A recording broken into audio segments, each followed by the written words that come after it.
श्रीधर और मोनिका की एंगेजमेंट हो चुकी थी, लेकिन मोनिका श्रीधर से शादी नहीं करना चाहती थी। शादी के दिन वो रात में रोने लगी। तभी एक शैतान वहां आ गई और उससे पूछा, ए लड़की, रोती क्यों है? क्या हो गया? उस शैतान को देखकर पहले तो मोनिका बहुत डर गई। फिर उसने बताया कि वो क्या चाहती है। शैतान बोली, इतनी सी बात, मैं कर लेती हूँ उससे शादी, तुम निकल लो यहाँ से। ये कहकर उस शैतान ने मोनिका को वहां से भगा दिया। फिर वो शादी के मंडप पहुंची। उस शैतान को देखकर शादी में आए सभी मेहमान वहां से भाग खड़े हुए, लेकिन श्रीधर खड़ा रहा क्योंकि उसे वो मोनिका की तरह ही दिखाई दे रही थी। लेकिन उसे समझ में नहीं आया कि सब लोग भाग क्यों गए। शैतान ने श्रीधर के पास जाकर कहा,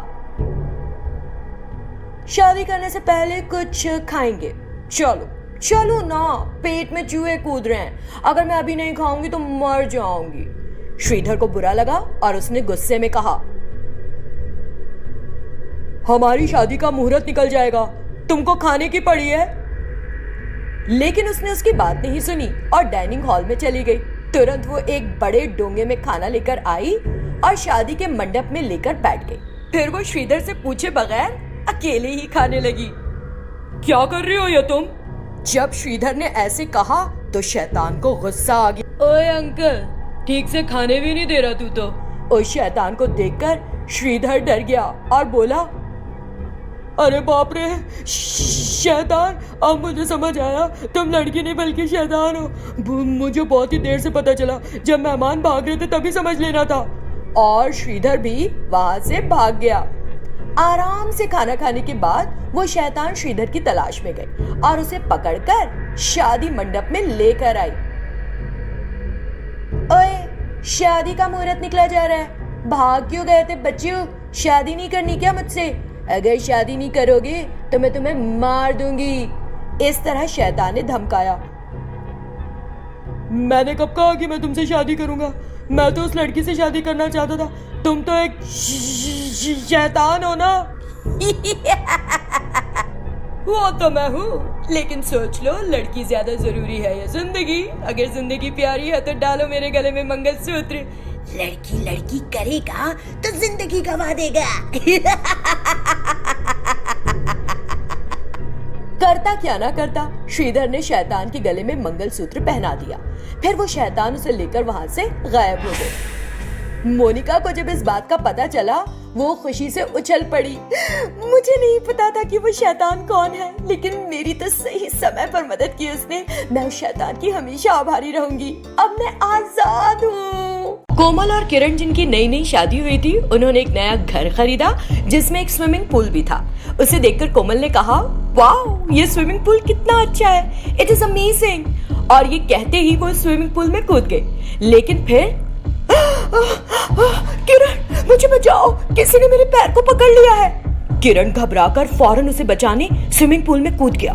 फिर वो उसे बाहर लेकर आया और बोला, व्हाट कोमली, बहुत बेहुदा मजाक किया तुमने, अंदर कुछ भी नहीं है ना, ये सिर्फ एक स्विमिंग पूल है, कोई झील या नदी नहीं कि बड़ी मछली या मगरमच्छ तुम्हारा पैर पकड़ लेगी।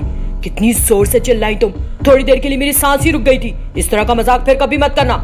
किरण गुस्से में अंदर चला गया। कोमली भी उसके पीछे पीछे गई और बोली, किरण, मैंने जो कहा वो सच है, मुझे सच में लगा जैसे किसी ने मेरा पैर पकड़ लिया हो, मैंने कोई मजाक नहीं किया था। लेकिन किरण ने उसकी बातों को सीरियसली नहीं लिया और वहां से चला गया। कोमली घर में अंदर रह गई अकेली। कुछ देर बाद एक शैतान उस स्विमिंग पूल से बाहर आई और दरवाजा खटखटाया। अरे कोमली, दरवाजा खोलो, कोमली, दरवाजा खोलो। ये सुनकर कोमली हैरान रह गई और सोचने लगी, यहाँ मुझे मेरे नाम से कौन पुकार रहा है? हम आज ही इस घर में आए हैं, पड़ोसी भी मेरा नाम तो नहीं जानते हैं ना, फिर दरवाजा कौन खटखटा रहा है? ये सोचते हुए उसने खिड़की से बाहर देखा। अचानक उस शैतान ने खिड़की के बाहर से ही कोमली की गर्दन पकड़ ली और कहा, ए कोमली, इस घर को चुपचाप छोड़ दे, नहीं तो जान से मार दूंगी। खबरदार, आज ही निकल जा। इतना कहकर उस शैतान ने उसे छोड़ दिया और वापस स्विमिंग पूल में चली गई। अचानक इस घटना से कोमली बहुत घबरा गई। थोड़ी देर बाद किरण घर लौट आया। तब कोमली ने उसे शैतान के बारे में बताया और फिर से रोने लगी। ये सुनकर वो जोर से हंसा। अगर तुमको ये घर पसंद नहीं था तो इसे खरीदने से पहले ही मुझे बता देना चाहिए था ना। इस घर को खरीदने के बाद तुम फालतू बातें क्यों कर रही हो? वो रोने लगी और बोली, जो मैं कह रही हूँ वो सच है किरण, ट्रस्ट मी प्लीज। फिर कहाँ गई वो शैतान? वापस स्विमिंग पूल में चली गई। चलो मैं चलकर देखता हूँ। इतना कहते हुए वो कोमली को उस स्विमिंग पूल में ले गया और स्विमिंग पूल में कूद गया। कहाँ है शैतान? बुलाओ उसे, जरा मैं भी देखूं कैसी दिखती है वो शैतान। लेकिन शैतान किरण के सामने नहीं आए। काफी देर तैरने के बाद किरण स्विमिंग पूल से बाहर आया। चलो अंदर चलो, अब इनफ ऑफ योर जोक्स। लेकिन तभी वो शैतान उस स्विमिंग पूल से बाहर आई और उसने किरण को पीछे से पकड़ लिया। क्यों अंकल, मैं क्या तुम्हारी पत्नी हूँ कि तुम्हारे पुकारते ही सामने हाजिर हो जाऊं? मैं एक शैतान हूँ। अगर तुमने फौरन ये घर नहीं छोड़ा तो मैं तुम दोनों को मार दूंगी, समझे? मुझे छोड़ दो, मुझे छोड़ दो। तुम कौन हो? ओ नहीं, प्लीज मेरे हबी को कुछ मत करो, प्लीज उसे छोड़ दो। मेरे हबी को कुछ मत करो, छोड़ दो।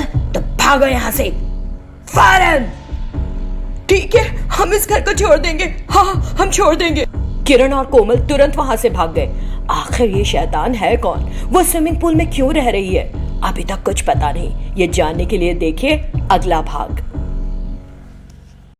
रामपुर जाते वक्त रास्ते में एक पुराना बंगला था। कई शैतान उस गांव में रहते थे।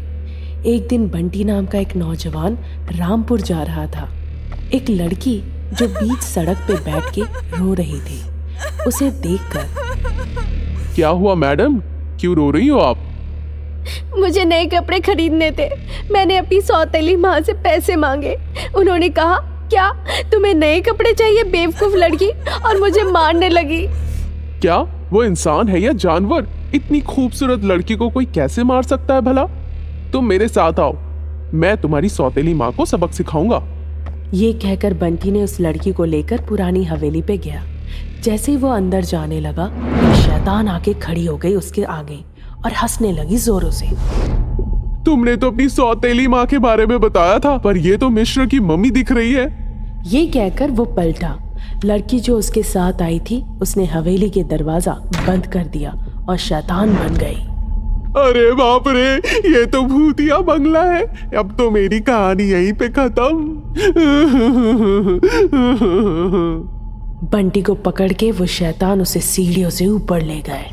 इस तरह वो शैतान लोगों को जाल में फंसाकर उन्हें खाते थे। एक दिन एक दूसरा नौजवान सनी रामपुर जा रहा था पैदल। इस बीच उसे सुनाई दी एक लड़की चिल्ला रही है, हेल्प हेल्प। एक महिला मदद मांग रही है शायद, एक बार जाके देखता हूँ। यही सोचकर वो वहां गया। देखा सड़क के बगल के एक गड्ढे में एक लड़की गिर गई थी। उसे देखकर सनी ने पूछा, अरे इस गड्ढे में आप कैसे गिर गई? आइए मेरा हाथ पकड़ के उठ जाइए मैडम। ये कहकर उसने अपना हाथ बढ़ाया। वो लड़की उसके हाथ पकड़ के उठ गई। धन्यवाद महाशय, मैं आपके पीछे ही आ रही थी कि अचानक इस गड्ढे में गिर गई। आप मेरे पीछे आ रही थी? क्यों मैडम, मुझसे क्या काम था आपको? कौन हो आप? क्या नाम है आपका? मेरा नाम आलिया है। मैं आपको कई दिनों से देख रही हूँ। आपसे प्यार करती हूँ और शादी करना चाहती हूँ। सनी बहुत खुश होकर बोला, ऐसा क्या? अगर इतनी खूबसूरत लड़की मेरी पत्नी बनती है, चलो हम दोनों अपने घर वालों से बात करके शादी कर लेते हैं। मेरा घर रास्ते में ही है, तुम मेरे घर आके मेरे घर वालों से बात कर सकते हो। फिर एक मिनट रुको, मैं पहले अपने पापा को फोन करके बताता हूँ। तुरंत फोन लगा के सनी ने सारी बात कही। हेलो पिताजी। हाँ सनी बताओ, क्या हुआ? पिताजी, रामपुर जाने के दौरान मैंने एक लड़की आलिया को देखा। वो बहुत खूबसूरत है और वो मुझसे शादी करना चाहती है। कह रही है कि उसके घर वालों से मैं बात करूँ। अभी मैं उसी के घर जा रहा हूँ बात करने के लिए। ये कहकर सनी ने फोन रख दिया। Hello hello Sunny. ये अपना उत्साह काबू में नहीं रख पाता। मैंने सुना है उस तरफ शैतान तुम्हारे जैसे बेवकूफों को अपने जाल में फंसाती है। ये सोचकर सनी के पिताजी भागे भागे गए वहां। इस बीच आलिया ने सनी को अपने बंगले में ले आई। बंगले के अंदर आलिया की माँ खड़ी थी। स्वागत है मेरे बच्चे, स्वागत है। क्या तुम मेरी बेटी से शादी करने जा रहे हो? क्या? ये कैसे संभव है? हमें अपने रिश्तेदारों को शादी में न्योता भेजना पड़ेगा, फिर अच्छे से भोज का आयोजन करना होगा, फिर हमें माला भी चाहिए और उससे ज्यादा मेरे पिताजी को आना होगा। रिश्तेदार ठीक है, वो तो अभी आ जाएंगे। जैसे ही उन्होंने चुटकी बजाई, बहुत सारे शैतान हाजिर हो गए। हमें भोजन का इंतजाम करना होगा उनके लिए, हाँ? जैसे ही वो फिर चुटकी बजाए, कुछ शैतान बैठ गए पैर फैला के।